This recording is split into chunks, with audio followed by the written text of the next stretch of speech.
మంటల్లో పలువురు ప్రయాణికులకు గాయాలు, క్షతగాత్రుల్ని కర్నూలు ఆసుపత్రికి తరలింపు. ప్రభుత్వాసుపత్రిలో 21 మందికి చికిత్స. ప్రమాద స్థలానికి ఎఫ్ఎస్ఎల్ టీం చేరుకుంది. బెంగళూరు వెళ్తున్న బస్సు 2 వీలర్ ని ఢీకొట్టింది. మంటలు చెలరేగి ప్రమాదం జరిగిందన్న ఎస్పీ. ప్రమాద స్థలాన్ని పరిశీలించిన కలెక్టర్ సిరి.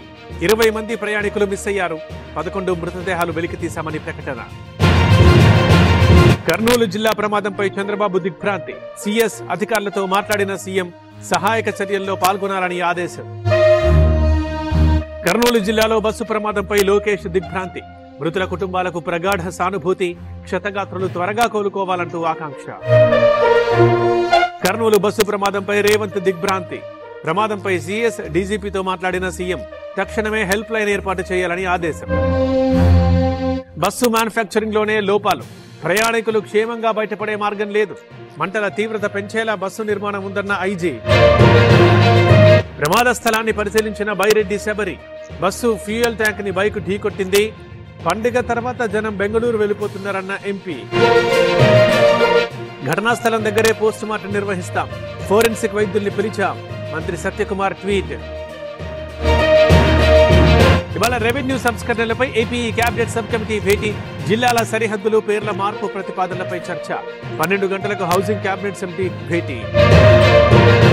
డీఎస్పీపై తనకు ఫిర్యాదులు లేవన్న రఘురామ. పేకాటపై రఘురామ వ్యాఖ్యలు సరికాదన్న కొత్తపల్లి. అభ్యంతరాలుంటే పవన్తో చర్చించాలని సూచన. ఏపీ వన్యప్రాణి బోర్డు స్టాండింగ్ కమిటీ భేటీ. డిప్యూటీ సీఎం పవన్ కళ్యాణ్ అధ్యక్షతన సమావేశం. ఏనుగుల దాడులపై దృష్టి పెట్టాలన్న పవన్. తెలంగాణలో ఫీజు బకాయిలపై బీజేపీ పోరుబాట. నవంబర్ తొలి వారంలో చలో హైదరాబాద్. ప్రైవేట్ కాలేజీలతో బండి సంజయ్, లక్ష్మణ్ల భేటీ. కోనసీమలో కురుస్తున్న భారీ వర్షాలు.